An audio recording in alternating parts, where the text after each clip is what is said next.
Hi మామ.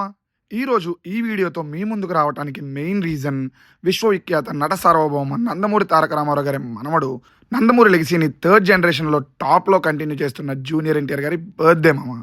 Video start చేయడానికి ముందు wish you many more happy returns of the day to our Telugu industry pride man of masses Nandamuri Taraka Rama Rao గారు. ఇక వీడియోని ఎలా మొదలు పెట్టాలి? కాలేజ్ చదివే ఏజ్లోనే తెలుగు ఇండస్ట్రీ రికార్డ్స్ని చెడుగుడు ఆడిన హీరో అని చెప్పాలా? చిన్న వయసులోనే ఈ తారక రాముడు ఆ రఘువంశరాముని పాత్రకు ప్రాణ ప్రతిష్ఠ చేసిన హీరో అని మొదలు పెట్టాలా? వారం రోజులు ఆడటమే గొప్ప అనుకునే జెన్జీ కిడ్స్కి 175 days హైయెస్ట్ సెంటర్స్ అనే పేరు వస్తే జూనియర్ ఎన్టీఆర్ గారి పేరే గుర్తొచ్చే రికార్డ్ క్రియేట్ చేసిన హీరో అని చెప్పాలా? ఆది సింహాద్రి లాంటి హిట్స్తో మైటీ చిరంజీవి గారిని ఒక టైంలో కాంపిటీషన్ అని అప్పటి జనాలు అనుకునే హీరో అని చెప్పాలా? Collection king dialogue king Mohan Babu గారిని తన డైలాగ్ డెలివరీతో డామినేట్ చేసిన హీరో అని చెప్పాలా? వరుస ఫ్లాప్స్తో డైలమాలో ఉన్న ఫ్యాన్స్కి ఇక నుంచి మీరు కాలర్ ఎత్తుకునే సినిమానే ఇస్తాను అని చెప్పి 10 ఏళ్ల పాటు వరుస హిట్స్ కొట్టిన హీరో అని చెప్పాలా? ఇవన్నీ కాకుండా తన ప్రతి ఫంక్షన్లో తన ఫ్యాన్స్ యోగక్షేమాల గురించి చెప్పకుండా తన ప్రసంగాన్ని ముగించని తన అభిమానుల్ని సొంత మనుషుల్లా భావించే హీరో అని చెప్పాలా? అంటే చెప్పాలి అని అంటాను మామ. ఇవన్నీ లక్షణాలు కలగలిపిన గొప్ప వ్యక్తి మా నందమూరి తారక రాముడు అని చెప్పాలి అనే అంటాను. ఇక జూనియర్ ఎన్టీఆర్ గారి గురించి మాట్లాడుకుంటే ఆయన కెరియర్ని ఒకసారి క్లీన్గా అబ్జర్వ్ చేస్తే ఒక మనిషి తను బ్రతికితే ఇలానే బ్రతకాలి అని చెప్పే విధంగా ఆయన కెరియర్ మనకు కనిపిస్తుంది అని అంటాను. అంతగా అందులో ఏముంది బ్రో అని మీరు అడిగితే, ఎవరైనా అడగాలనుకున్నా చిన్న వయసులోనే సక్సెస్ వస్తే అది తలకి ఎలా ఎక్కించుకోకూడదు అనటానికి, అంత ఫాస్ట్గా సక్సెస్ వచ్చాక ఊహించని పరాజయాలు వరుస పెట్టి వస్తున్నా వాటిని ఎలా తట్టుకోవాలి?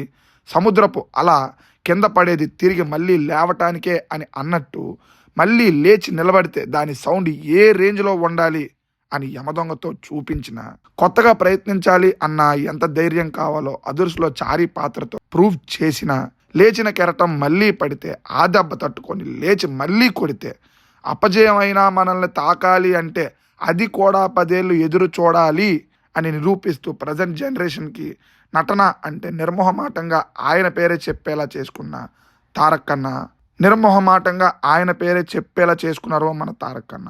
హీరోగా ఆయన యాంటీ ఫ్యాన్స్ అయినా ట్రోల్ చేయొచ్చేమో, కానీ నటుడిగా ఏ ఒక్కరూ కూడా అతనిని అభిమానించని వ్యక్తులతో సహా సబాష్ అనిపించుకున్న ఒకే ఒక హీరో మన తారక్ అన్న.